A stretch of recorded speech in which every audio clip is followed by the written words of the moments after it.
राजा शिवाजी ये एक ऐसी फिल्म है जो कांतारा बन सकती थी, लेकिन ये बन गए सम्राट पृथ्वीराज। नहीं, आप सोच रहे होंगे कि भाई कांतारा का राजा शिवाजी से क्या कनेक्शन है, मतलब इसमें कोई सुपरनेचुरल एंगल तो है नहीं। लेकिन मैं बात उस एंगल से नहीं कर रहा हूं, मैं बताता हूं अभी क्यों। एक्चुअल में क्या है कि जब भी किसी मूवी के अंदर जो मेन डायरेक्टर होता है वो अगर मेन लीड एक्टर भी होता है तो उस फिल्म को संभालना बहुत मुश्किल होता है अपने आप में, क्योंकि भाई director captain of the ship है, वो सब कुछ संभाल रहा है, सब कुछ देख रहा है मूवी के अंदर, और फिर जब वो कैमरे के सामने जाकर परफॉर्म करता है तो फिर वो एक अलग जोन में होता है। तो ये जो दोनों चीजें पैरेलल चल रही होती है मूवी में, इन दोनों चीजों को संभालना तलवार की धार पे चलने के बराबर होता है। या तो कोई प्रोजेक्ट इधर जाता है या फिर इधर जाता है। कांतारा जो थी वो इधर गई थी, वो पास हो गई थी, लेकिन राजा शिवाजी जो मूवी है वो पास नहीं हो पाई है अकॉर्डिंग टू मी।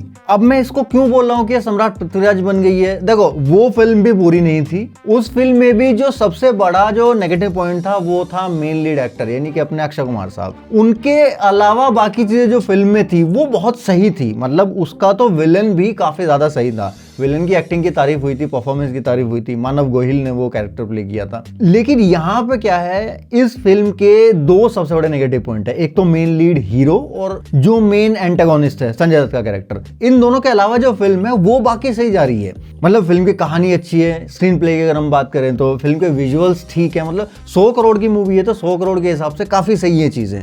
मतलब आपको लगता है कि हाँ भाई 100 करोड़ दिखते हैं कि हाँ भाई 100 करोड़ लगाए हुए हैं। फिल्म में अजय अतुल का म्यूजिक है भाई। मराठी बैकग्राउंड से आने वाली फिल्मों में अगर अजय अतुल का म्यूजिक होता है तो वो एक चेरी ऑन द टॉप होता है। एंड फ्रेंकली स्पीकिंग, छावा में मैंने भी काफी ज्यादा मिस किया अजय अतुल के म्यूजिक को, वो कमी मैं पूरी करने गया था यहाँ से। इसके अलावा फिल्म की बाकी जो कास्टिंग है, चाहे वो सचिन पिलगांवकर सर हैं, चाहे महेश मांजरेकर साहब हैं, चाहे विद्या बालन है, चाहे जेनेलिया है, मतलब जितनी भी कास्टिंग है वो एकदम टॉप है। मतलब वो लग रही है, सूट कर रही है कि हाँ भाई उन्होंने अच्छा काम किया है, मेहनत की है अपने रोल के लिए। बट प्रॉब्लम आती है जब आप छत्रपति शिवाजी महाराज को स्क्रीन के ऊपर देखते हो। मतलब रितेश देशमुख भाई नहीं सूट कर रहे हैं भाई इस कैरेक्टर में। जो हिंदी जो ऑडियंस है, जिन्होंने मराठी सिनेमा के बाहर छत्रपति शिवाजी महाराज को देखा है, वो उन्होंने देखा है शरद केलकर साहब से। शरद केलकर ने जो तानाजी में कैरेक्टर प्ले किया था छत्रपति शिवाजी महाराज का, वो एक अलग ऑरा क्रिएट कर रहा है। बट चलो एक बार को हम अवॉइड कर देते हैं कि हमें शरद केलकर जैसी भारी आवाज या हैवी बिल्ट वाला बंदा नहीं चाहिए था इस कैरेक्टर के लिए। आपको बहुत ज्यादा रियल टेक लेना था, ग्राउंडेड टेक लेना था इस कैरेक्टर के ऊपर। तो भी आप भाई चिन्मय मांडलेकर साहब को ले सकते थे, उनके अलावा मैं किसी को इमेजिन नहीं कर सकता इस कैरेक्टर में।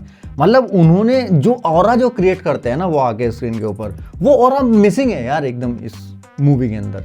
मतलब रितेश देशमुख किसी भी एंगल से छत्रपति शिवाजी महाराज नहीं लग रहे हैं। अगर आप ये दिमाग से निकाल दो कि ये मूवी छत्रपति शिवाजी महाराज के ऊपर है, इसमें से वो नाम हटा दिया जाए, तो रितेश देशमुख एक राजा लग रहे हैं। ऐसा नहीं बोल सकते कि उन्होंने एक्टिंग अच्छी नहीं की है, उनकी परफॉर्मेंस खराब है, नहीं, मैं वो चीज नहीं बोल रहा हूँ। He is a very good actor. But problem ये है कि जिस कैरेक्टर को वो प्ले कर रहे हैं उसके ऑरा में वो जो बायसनेस एक हमारे अंदर है, वो जो प्री एजम्पशंस हमारे अंदर है, वो जो एक बैगेज हम लेके चलते हैं उस कैरेक्टर का, उसके साथ वो सूट नहीं कर रहे हैं। और इसका कोई कुछ नहीं कर सकता। हो सकता है कुछ लोगों को लगे भी कि भाई मुझे तो अच्छे लग रहे हैं, लेकिन भाई मुझे नहीं अच्छे लगे। इसके अलावा भाई संजय दत्त साहब जो हैं भाई, उनको विलेन के रोल में देख देख के मतलब ऐसा हो गया कि क्या ही बोले। अब मैंने पहले भी एग्जाम्पल दिया था ट्रेलर रिव्यू में भी कि छावा में जो औरंगजेब का कैरेक्टर अक्षय खन्ना ने प्ले कर दिया, वैसा अगर कैरेक्टर डिजाइन यहाँ पे किया गया होता और संजय दत्त ने उस तरह से लिया होता, मतलब लाउड एक्टिंग की बजाय कुछ ठहराव भरा चीजें एक टेक होना चाहिए था इस कैरेक्टर के ऊपर। अब यहाँ लोग बोल सकते हैं कि भाई अफजल खान के कैरेक्टर में और औरंगजेब के कैरेक्टर में जमीन आसमान का अंतर है, दोनों का कैरेक्टर अलग अलग है। मैं कह रहा हूँ कि कुछ अलग टेक लिया जा सकता था। संजय दत्त का जो एक टिपिकल एक लाउडनेस होती है कैरेक्टर में, हर कैरेक्टर के लिए वो वही करते हैं बस।